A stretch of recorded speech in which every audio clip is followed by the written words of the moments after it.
welcome to Wonder Woman Wednesday. And oh boy, am I really excited for this one.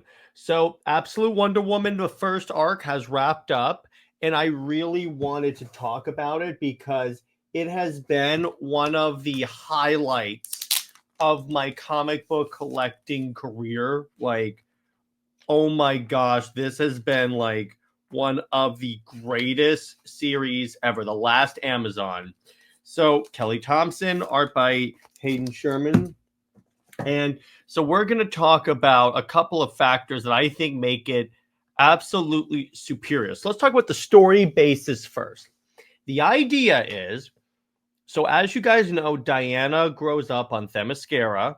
She comes to man's world and like becomes a superhero and stuff. It's the basic truncated story. All right. In the absolute universe, so the Amazons disappeared. They were actually the first superheroes, apparently, which I'm like, yeah. So the gods make them vanish. I think the Amazons may have rebelled or like they did something that pissed off the gods. The point is they rebelled. Zeus made them vanish, and Hermes deposited the baby Diana with the witch Circe, which longtime Wonder Woman fans will be like, oh, wait, aren't you a villain? But in this, it's kind of more complicated. So Circe has to raise Diana. And what's cool about it is you see that like Diana starts to like soften Circe and make her more like warm, more motherly, if you will. And this kind of hints at something that Scott Snyder said in the hype video. He basically said that in the absolute universe, yeah, it's a world that trends more toward like losing and evil because it's dark side energy. But these heroes, if you take away whatever makes them that, if you ever take away like their support network, if you will, they are still those characters. Like in this book, despite coming from a vastly different like scenario than traditional Wonder Woman, she still acts like Wonder Woman. And that is like one of the superb moments of this book. And it's one of those factors that really kept me reading it and will definitely be keeping me reading. I'm going to keep reading this series for sure. So then we have the superb art by Hayden Sherman. What's really cool about it is the use of the bright color red, because you see like some of the demons are colored red, Hell, Wonder Woman's lasso.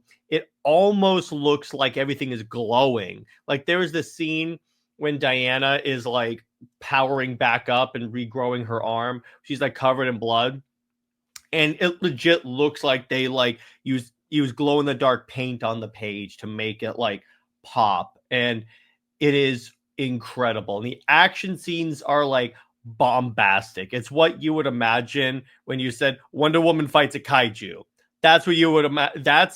It's exactly how I imagined it. Like, so good.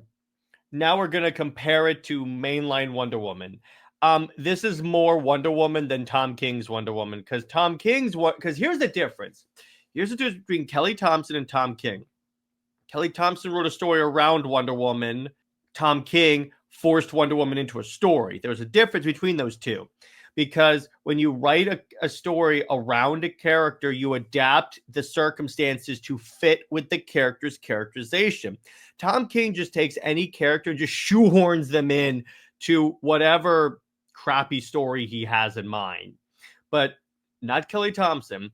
This feels like a Wonder Woman story, not like some weird King of America BS. And then the magic of this book, again, I want to stress this because this is really the other absolute books have this, but the Wonder Woman book is where it 100%, 150%, if you will, shows up. It's that no matter the really crazy circumstances, like being raised in hell, being a witch and stuff, she is still Wonder Woman. She still acts like that positive superhero that we all know and love. And that somehow, because here's the thing, it's like when Marvel did the Ultimate Universe back in the day, it did kind of seem like these were more edgy versions of the characters. and like they were like more like early 2000s versions of the characters. I'm talking about the original Ultimate Universe. This still feels like Wonder Woman. It just feels like you took mainline Wonder Woman and put her in this story in this alternate universe, and guess what? It works, dare I say, flawlessly. Like it astounds me how Kelly was able to do this so well. It's one of those things where I'm like, and the fact that the book is selling so well proves to me that it's not the Wonder Woman character that's the problem with her book. It's the fact that you keep putting creatives on her that don't know what to do with the character. Again, clearly the character sells consistently. Every single issue of this book has debuted in the top 10 highest selling comics of the week. Every single issue has been in the top 10. That is something, because when the Absolute Universe first started, with Wonder Woman, I particularly said we have to look at the trend, because one issue coming out and doing well is one thing. Second issue is another thing. All 5 being in this high selling spot, that says something, and DC should reevaluate how they treat this amazing character.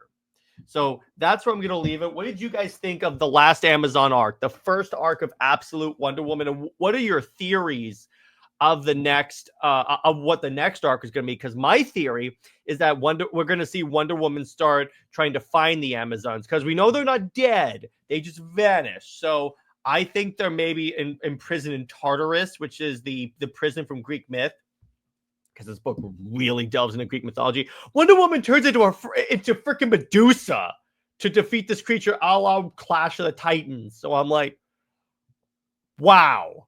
But that's my theory. I think that she's going to go like on an odyssey, if you will, to find the Amazons. And then the Amazons are going to rebel against the gods now with their super powered princess. So what are your theories? If you guys want to get these videos a night early, which is about 7, 8, and 9 p.m. Eastern time on Tuesday, consider becoming a member. And it also helps me out a lot, because it helps finance this channel. And you get access to all my members exclusive comic picks and reviews, our book club, which is going to start up in about a week. And you get access to the members only live streams, which will be actually the first one's going to be this Thursday. So be sure to be there for that. And yeah, stay heroic, everyone. Steve Trevor, Steve Never. He belongs 6 feet in the ground. We will see you later. Bye-bye.